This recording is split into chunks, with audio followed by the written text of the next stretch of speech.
Hi, today I'm going to show you how to take this cute gooseneck gourd and turn it into this adorable ghost just in time for Halloween. This is a pretty simple project to do. You just need the right supplies, your cute gourd, and some paint. I use just regular white acrylic, and I make sure it's for outdoor use. I'm not sure it matters because you're using this for such a short amount of time, but if you're going to buy it, you might as well just grab the outdoor use. You want to make sure you start off with a clean gourd, so you've wiped it down and got all the dirt off of it. I mean, it's fine if it has some of these spots on it. That's no problem. We're going to cover those up with paint. You just don't want any bumps. So then what you do is you just coat it in the paint.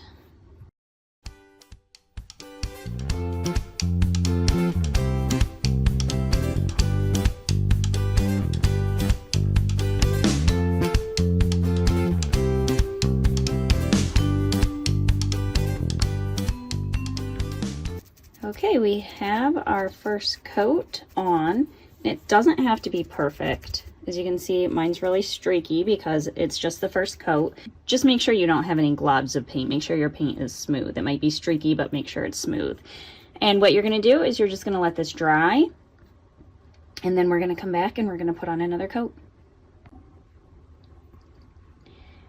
It's been about 20 minutes, so things are relatively dry. So I'm going to just flip it on its side and give the bottom a better coat and then let that dry because I don't want it to stick to my plate. It's been about 20 more minutes, and what I'm going to do while I have this guy on his side, I'm just going to go ahead and put another coat on the bottom, get the bottom all the way done.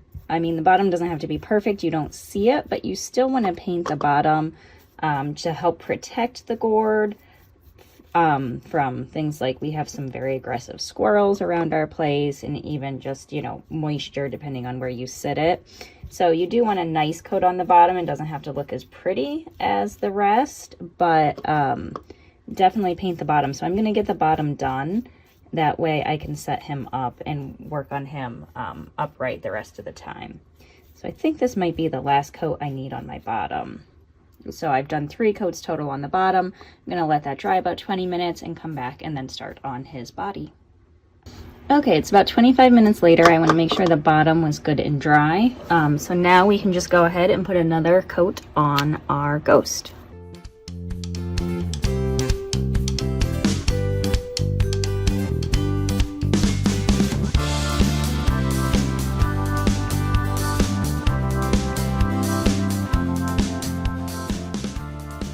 Okay, this is after 2 coats. You can see we're still getting there. It's not solid white like our ghost should be yet. So I'm going to go ahead and do another coat. Okay, we're looking pretty good, but we can still see some of the gourd shadings through there. We want a nice solid opaque white. So we are going to go ahead and do another coat. Okay, so this is what we're looking at, and it's looking pretty good. I'm thinking maybe just one more coat so it's a nice solid white. We'll try one more and see what we get from there. Okay, so here is my gourd after 5 coats. And I think he looks pretty good. Maybe I could do one more, but I think I'm going to stop for now. So it took me about 5. You know, it depends on your paint, depends on your gourd. But it's really quick and easy to do a layer, so just keep going until you're happy. So now we're going to put a face on this little guy, and you can easily just use a Sharpie marker. If you're good at freehand, you can paint. What I like to do is I have a Cricut. I'm just going to prop him up like that. So I like to use my Cricut and cut his little face out of vinyl. And I'm including this free SVG, so if you have a Cricut or a Silhouette, then you can use the same as I'm using.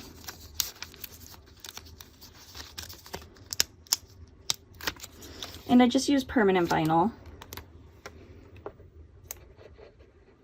And just line it up where you think it'll be cute. And since it's so curved, I just rub down one at a time.